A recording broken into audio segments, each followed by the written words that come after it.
I have an upcoming shoot that requires a teleprompter, so that's one of the reasons why I got the Glide Gear face to face, is because not only is it like I demonstrated in a previous video, so there's a mirror there, and then there's another mirror that slides in here, and then you put the camera on this side, and the interviewer can look on this side, see the split screen, and the person being interviewed is on this, where the camera is, looks in here, and it's like the interviewer is looking face to face with the interviewee. I'll link the video below where I fully demonstrate that. And one of the additional features that this had was to also be used as a teleprompter. So there's a slot here where you slide in an iPad, and there's also another adapter where you can put in a phone on this side. And I was using it, and it was pretty clunky. It wasn't originally made for that. I think this was just an extra feature that Glide Gear probably added because they could, but implementing it is kind of a pain, particularly if I'm bringing this just for that purpose. This does not collapse. This is pretty heavy.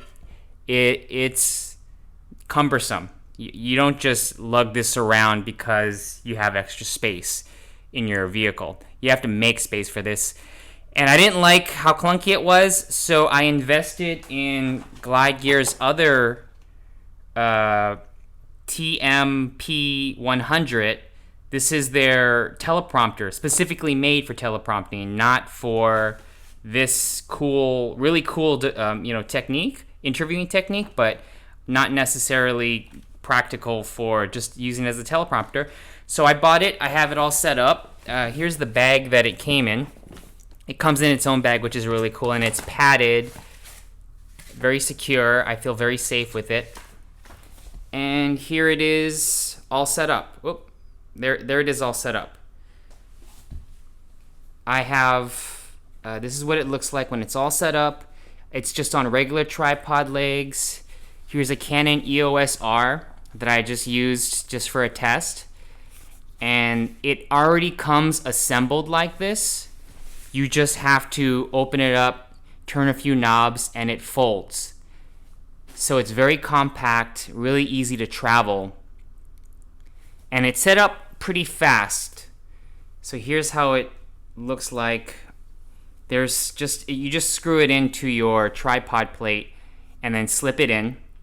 I found that there were some nubs here, so it took I had to angle my tripod a different way in order to fit it in.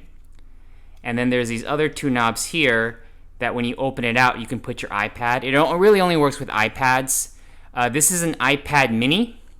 I tried to use it with the iPad Pro 12.9, but it does not fit. I believe it should fit a 10.5 iPad. So if you have a 10.5, those regular iPad or iPad Air, it should fit, but it did not fit the 12.9. So you have it here, and then you could seal it.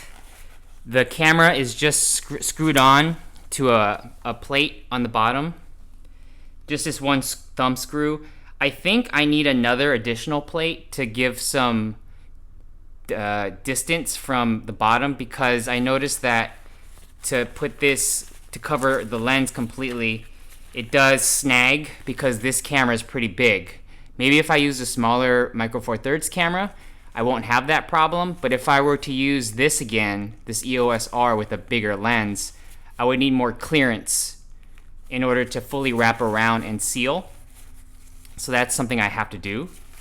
But let's just say that is all good. And then I extended out the iPad holder, slipped in the iPad, and I just used, you can get a bunch of different apps for this. I just used a DV teleprompter amp. I enabled it. I have it on a flip mode, so then when you look at it, you can see it right side up. There you go. Pretty cool. This is just a random text that came with the app that they use when you want to test it out. But yeah, you can't even see the EOS R on the other side. Yeah, I'm at least 10 feet away. And you can still see the text scrolling. And I could change the shape, the font size too, to make it easier or not easier to see. And just zoom in a little bit more.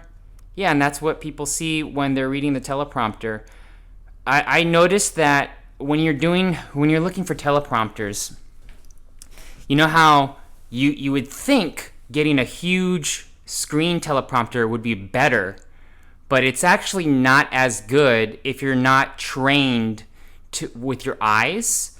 So by having using the iPad mini and having the text not take the full size of this, and it's in the middle, your eyes don't have to go all the way from left to right when you're reading the teleprompter. So it's for those of you who are not trained to read a teleprompter properly, like you're not on the news, it's better to have it smaller and pushed in like this, so your eyes aren't going all the way left and right. Instead, it's just going like just around right here where the lens is. That's just a technique that I figured out through trial and error. But anyways, so far I really like the TMP100, this glide gear. It seems like it'll last. It's fairly durable. There's some latches here. These three things, you just unscrew it and pull it, and that's how it flips and it collapses. I think it sells for about $200, but I found it on eBay for $150 used, and I'm pretty happy with it.